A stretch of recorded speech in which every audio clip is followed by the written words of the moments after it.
खुशी की खबर दी है। मोदी कैबिनेट ने 8वें वेतन आयोग को शर्तों को मंजूरी दे दी है और अब कमीशन बनेगा और वो अपनी सिफारिशों के गठन की तारीख से 18 महीने के अंदर देगा। इसके बाद 1 जनवरी 2026 से नया वेतनमान लागू हो सकता है। हालांकि पुराने ट्रेंड को देखते हुए सिफारिशों को पूरी तरह लागू होने में 2028 तक का इंतजार करना पड़ सकता है। यानी कर्मचारियों को 17-18 महीने का एरियर एकमुश्त या किश्तों में मिलेगा। इससे 50 लाख कर्मचारियों और 69 लाख पेंशनर्स को फायदा होगा। सरकार ने जनवरी 2025 में ही इस कमीशन के गठन का ऐलान किया था।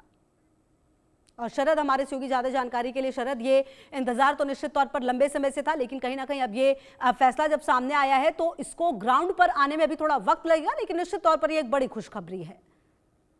बिल्कुल, नमस्कार आपको और इंडिया न्यूज के सभी दर्शकों को। बिल्कुल बहुत बड़ी खुशखबरी है। करीब 1 करोड़ 20 लाख लोग, पेंशनर्स और एम्प्लॉइज मिला के, उनके लिए एक और बनांजा आया है। क्योंकि पहले हमने देखा जीएसटी बचत उत्सव आया, उसके बाद उससे पहले इनकम टैक्स की 12 लाख रुपए तक की रिबेट आई, और अब ये तनख्वाह बढ़ के आ रही है। मुझे लग रहा है ना केवल उन एम्प्लॉइज को और पेंशनर्स को ये फायदा करेगा, इसमें ध्यान देने वाली बात यह है कि ये फिटमेंट फैक्टर आधारित पे कमीशन होता है। जो रिकमेंडेशंस होती है, फिटमेंट फैक्टर का मतलब होता है कि आप कितना गुना पे को करना चाहते हैं। तो एक अंदाजा, हालांकि फाइनल सिफारिशें तो निकल के आएंगी जैसा कि आप भी बता रहे थे, पर ऐसा अनुमान लगाया जा रहा है कि शायद वो फिटमेंट फैक्टर जो अभी 2-2.5 के बीच में है, वो शायद 3 के आसपास पहुंच जाए। तो 3 का अर्थ यह है कि जिस व्यक्ति की तनख्वाह, या 2.25, अगर जिस व्यक्ति की तनख्वाह बेसिक पे 18,000 है, वो बढ़ के 41,000 से 51,000 तक भी जा सकती है।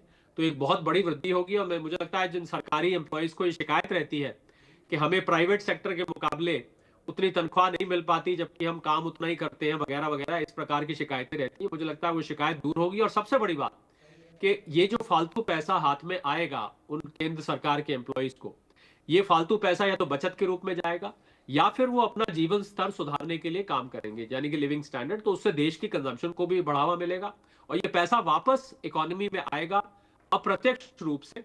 तो दोनों तरफ से विन विन सिचुएशन है। जहां तक सरकार का एडिशनल फिस्कल भार की बात है, तो मुझे लग रहा है कि सरकार के पास इस समय, हम लोग अंग्रेजी में बोलते हैं अर्थशास्त्र में, एल्बो रूम, सरकार के पास एल्बो रूम है कि इस अतिरिक्त भार को सरकार सह पाएगी। क्योंकि हमारे देश की वित्तीय हालत और फिस्कल हालत जो है वो इस समय अच्छी है, हमारे सारे आर्थिक पैमाने अच्छे हैं। तो जिन लोगों के मन में ये अंदेशा है कि सरकार कहां से ये बढ़ी हुई तनख्वाह देगी, तो मैं बता दूं, जिन लोगों को जानकारी नहीं है, बेसिक और डीए मिला के बनता है और बेसिक डीए को भी रिकैलिब्रेट किया जाएगा, ये भी एक इसमें प्रावधान है। तो मुझे लग रहा है कुल मिला के विन विन सिचुएशन है और सेंट्रल गवर्नमेंट एम्प्लॉइज की एफिशिएंसी बढ़ेगी, उनकी काम करने की क्षमता बढ़ेगी। और जब से मोदी सरकार आई है तब से हमने देखा कि सरकारी केंद्रीय एम्प्लॉइज की जवाबदेही बढ़ गई है, अकाउंटेबिलिटी बढ़ गई है, उनको ज्यादा काम करना पड़ता है। मोदी जी स्वयं सुबह सुबह अपना काम शुरू कर देते हैं। इसको देख के जितने भी सरकारी एम्प्लॉइज हैं, उनको, उनके और उनके मंत्रालय को जल्दी काम शुरू करना पड़ता है। तो मुझे लग रहा है कि उनको अब ये नहीं लगेगा कि हमें काम ज्यादा करने पर कम तनख्वाह दी जा रही है। बिल्कुल।